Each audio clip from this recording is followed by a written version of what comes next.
Greetings and welcome back to Room 303 and our chats with Emily as we are calling our readings through the poetry of Emily Dickinson. We are in the Johnson edition. We turn now to poem 800, Two Were Immortal Twice. Now, in many ways, some are going to argue that this is in fact another Sue poem. The Oxford scholar Priest has said as much. He wants to take us back to 275. We'll go back there. Doubt me, my dim companion white.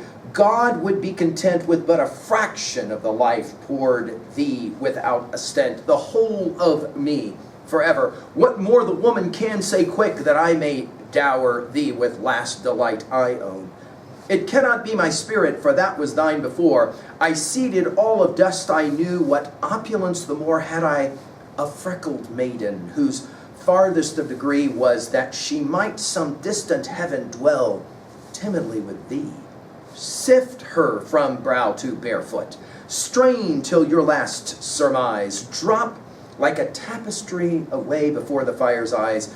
Winnow her finest fondness, but hollow just the snow intact and everlasting flake. Oh, cavalier, for you. In this poem, we're going to be playing very similar kinds of games. Emily will make the argument that her friendship with Sue is more profound than anything else. And in that regards, it's even going to transcend death. Now, our assumptions are that you've been following our stuff at learnstrong.net. Down that left-hand side, Chats with Emily is our playlist. I'm hopeful that you've worked through our set of introductory comments as well as the preceding 799 poems. We just finished with 799, Despair's Advantage is Achieved. Now, notice here, it isn't clear. She never says who the two are. She never says exactly who she's talking about. So it could be Emily and anybody, or it could be just two lovers or two people who are pals. She says it this way. Two were immortal twice. The privilege of few. Eternity obtained in time. Reversed divinity. That our ignoble eyes the quality conceive of paradise superlative through their comparative.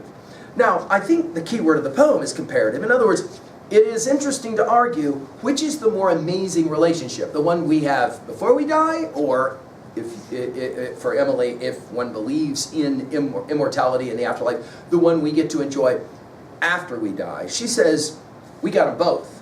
Two were immortal twice. Notice we go from immortal to divinity to paradise. It's quite brilliant the way she constructs this.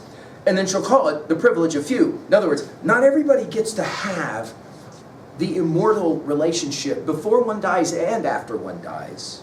She calls it eternity, from immortal to eternity, and then ultimately, of course, to paradise. Obtained in time. By the way, notice the use of all these dashes. Eternity, dash, obtained, dash, in time, capitalized, dash.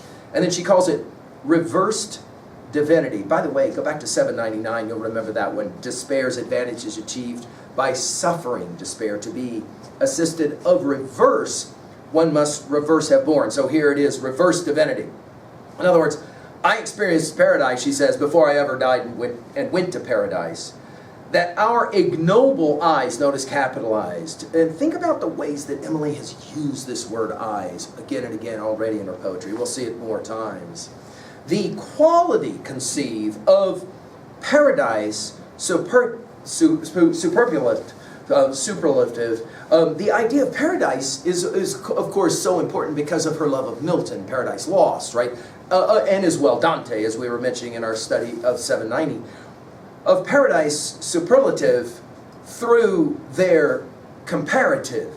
In other words, as beautiful as heaven will be for Emily, she's going to argue that the beauty of their friendship, if not love, is even more profound. And I think that's the argument she's making at 2a, is that true love is the greatest heaven, paradise, for Emily. At 2b, well, obviously the question is, who is she talking about in the two of this poem? And we're gonna go ahead and say it probably is her pal Sue.